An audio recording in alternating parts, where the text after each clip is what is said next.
And welcome once again to EWTN's Bookmark. I'm Doug Keck, your host.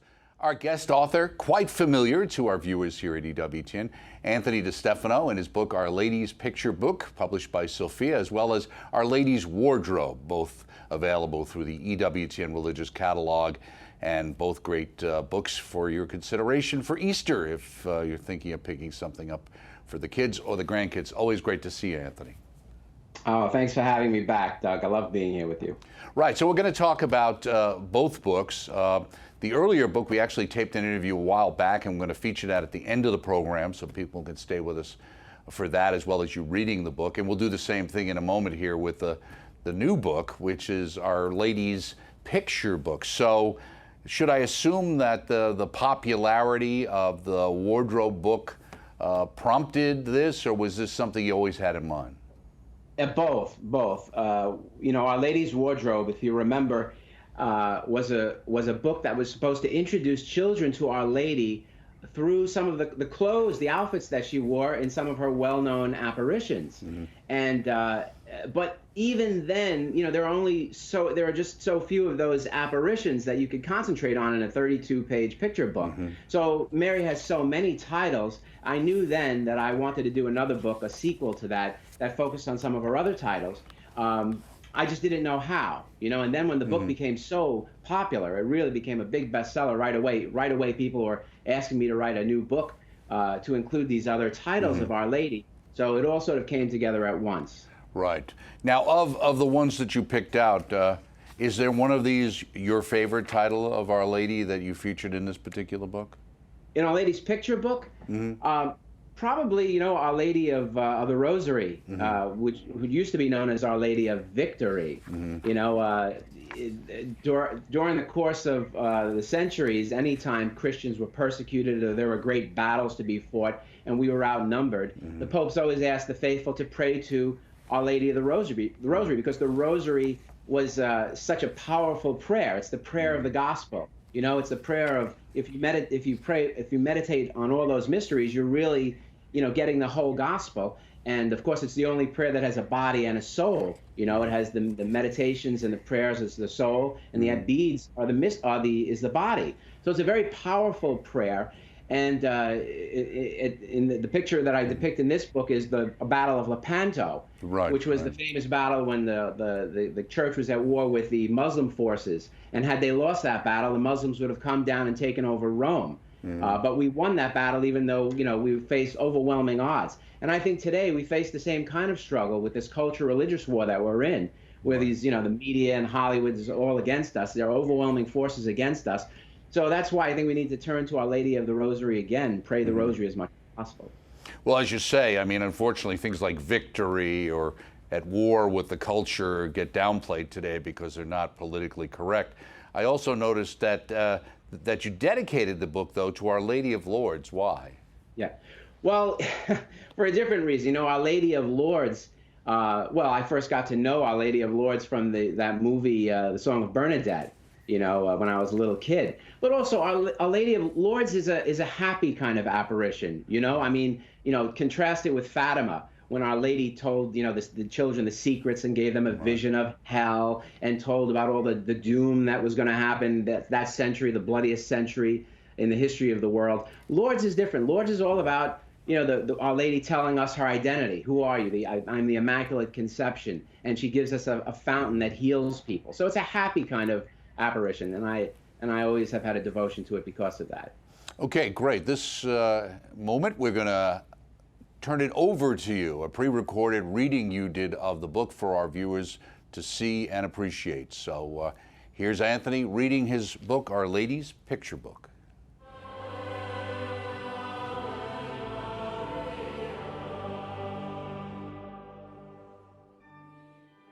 Pictures help remind us of the people that we love, people here on earth with us and heaven up above. Throughout the years, Our Lady has been shown in many ways, in paintings, statues, books and cards, and holiday displays. These images can help us pray and make us faithful too. From Our Lady's Picture Book, here are just a few. When Jesus was a tiny tot, Our Lady got him dressed. She took him to the temple so the baby could be blessed. Then Mary turned and saw a man, faithful, wise, and old. He told her she would suffer, and a sword would pierce her soul. And sure enough, the man was right, and what he said came true. Mary's life was very hard and full of sorrows, too. So when you're feeling sad and blue and gloomy now and then, ask Our Lady for her help to make you smile again. When Jesus was a little boy, he had a scary dream. He saw a cross and spear and nails and woke up with a scream. His mother took him in her arms and hugged and squeezed him tight. She kissed his head and held his hands, and soon he felt all right. So when you're scared and filled with fear and don't know what to do, ask Our Lady for her help, and she will comfort you. When Mary lived in Nazareth, her house was made of stone. Our Lady stayed there many years until her son was grown. This house in which the family lived together happily was flown by angels in the sky and brought to Italy. So when your family needs some prayers and isn't doing well, ask Our Lady for her help to bless the place you dwell. When Mary's mission was complete and all her work was done, her soul and body God took up to be beside her Son. From heaven she can help us more with constant loving prayer, sending graces down to us and people everywhere. So when your body's feeling weak and sluggish, sick and sore, ask Our Lady for her help to make you strong and pure. When ships at sea are caught in storms and black clouds fill the night, Our Lady leads them to the shore just like a guiding light. She's often called the Northern Star because she points the way to safety in the arms of Jesus when we go astray. So when you're lost and in distress and feeling all alone, ask Our Lady for her help, and she will lead you home. When Christian people on the earth throughout their history were persecuted for their faith, they prayed the rosary. And when these Christians had to fight in battles on the sea, Our Lady helped them with her prayers and gave them victory. So when you're feeling overwhelmed and trying not to sin, ask Our Lady for her help to struggle till you win. When children misbehave by being bad and telling lies, God forgives them always if they just apologize. The Lord is kind and merciful to children big and small. He helps them get back up again the moment that they fall. So when you've sinned by doing something God does not allow, ask Our Lady for her help to say you're sorry now. When all the world is plagued by wars and hatred fills the air, Mary prays to God for peace and friendship everywhere.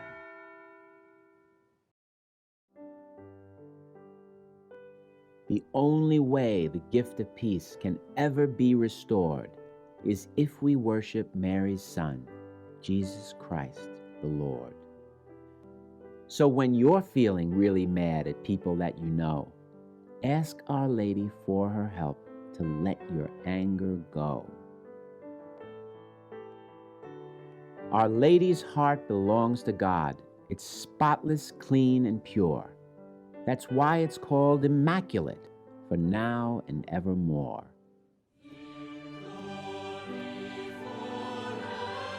Her heart in heaven beats with love for boys and girls like you. She's mother to our Lord above, but she's your mother too. So ask Our Lady for her help. Ask her day and night. Ask her when you're feeling sad. Ask with all your might. Ask Our Lady, never fear. Ask for anything. She will bring you peace and joy from Jesus Christ the King.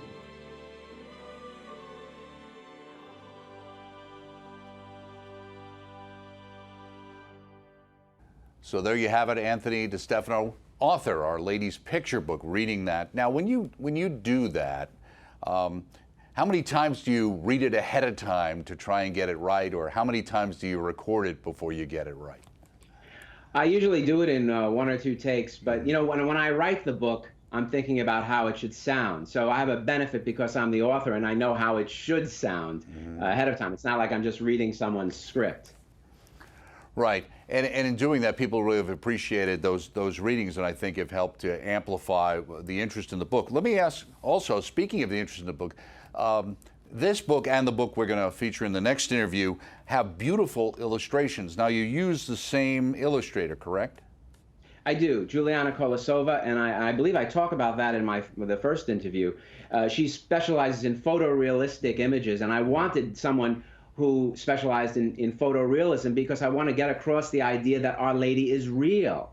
She's not a cartoon. She's not a ghost. Because of this doctrine of the Assumption, we know that she's in heaven, body and soul right now. And I wanted children and adults to be able to see this book and believe that what they were seeing was flesh and blood. And I think Juliana did a great job. Now, with a book like this, obviously Our Lady, fairly popular with Catholics, not so popular with other Christian denominations over the years, though it seems to be changing a little bit. I think post-Passion movie, I think she kind of got a boost in some ways.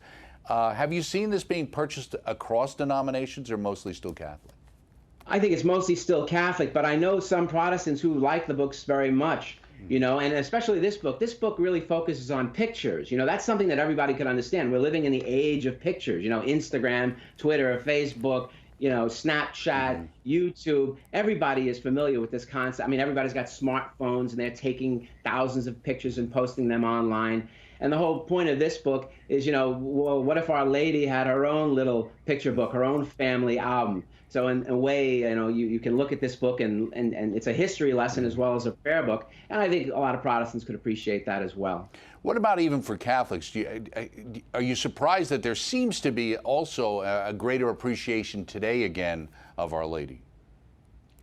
I don't know if there was ever a decrease. Devotion to Our Lady has been growing. I was devoted to Our Lady even before I was really sure about my devotion to the church. For some reason, I always had a devotion to Our Lady. There's something about her, being a woman and being, a poet once called her, our tainted human nature's solitary boast. Right. And there's something so intriguing about this idea of a human who was totally human, but at the same time sinless. Right. And is so nurturing. And so approachable for so many of us over the years. Okay, yeah. That is Anthony DeStefano's book, Our Lady's Picture Book, again available through our catalog. Now we're going to feature an interview we did a while back on his original book entitled Our Lady's Wardrobe, which also features a reading by him. So let's take a look at that now. Our Lady's Wardrobe by Anthony DeStefano. Illustrated by Juliana Koleslava. Read by the author. Our Lady leads us to the Lord. That's what she's always done. She gave us Jesus Christ the King, God's one and only Son.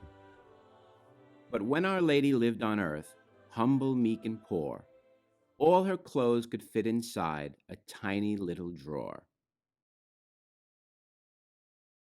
So visiting her cousin's house, the handmaid of the Lord could only wear a handmade dress tied with a simple cord. But now in heaven, Mary has a mansion by the sea, with a wardrobe filled with clothes of great variety. And when she sometimes visits us, she picks her clothes with care.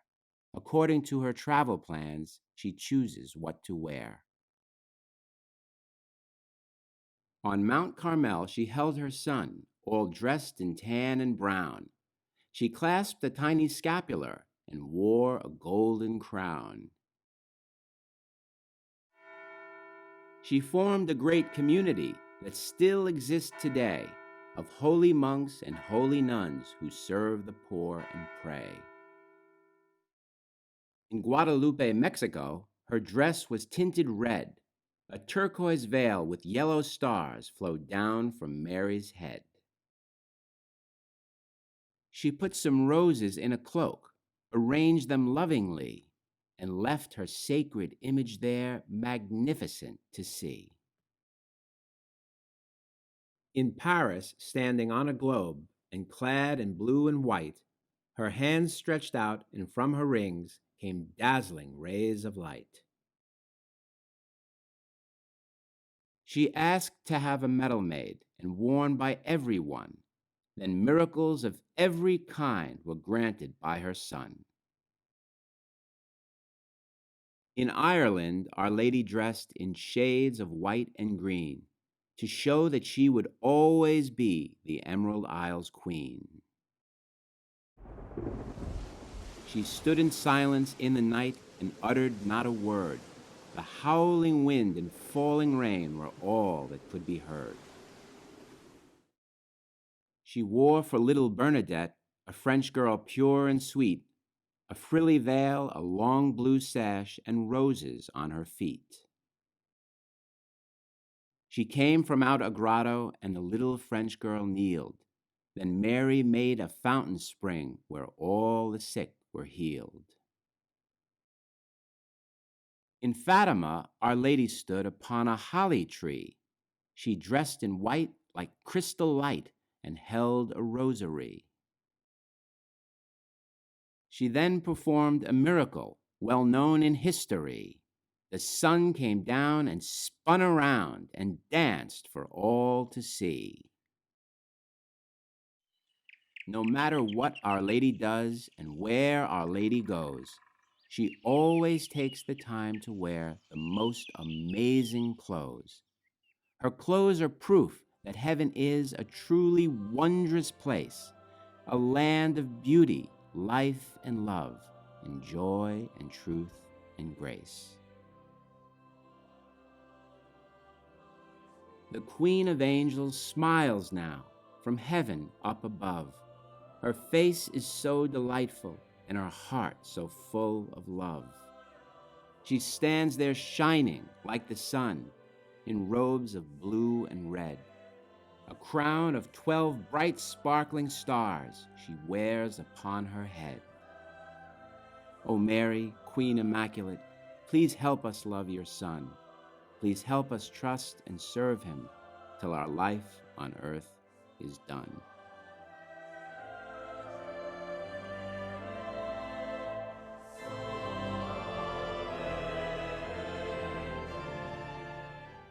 So there we have Our Lady's wardrobe, and also the first one we talked about, Our Lady's picture book. Let me ask you, is there another Our Lady's book or some other book in the works right now? Well, I think, I think these two books taken together provide, I hope, a simple but comprehensive introduction to children to Our Lady. So I think I'm not going to write any other books on Our Lady right now unless I come up with a really incredible idea. I don't want to just write sequels because books are popular or because they're best-selling books. I want something to be worthy of Our Lady. And the reason why I was able to do Our Lady's picture book was because it was, I think, a good idea because it fed into this whole culture of pictures that we have. But unless I come up with something else, I think I'm just going to go on to other subjects, which I do. I have a book on angels coming out, okay, and I have a book on Saint Joseph coming out, and another Christmas book called The Beggar and the Bluebird, and I have some books for adults coming out too. One book on miracles as well. Okay, so we always like to feature those as well. Let me ask you, for the age bracket that you usually target when you write these kinds of children's books, what would you say that the target audience is in your mind?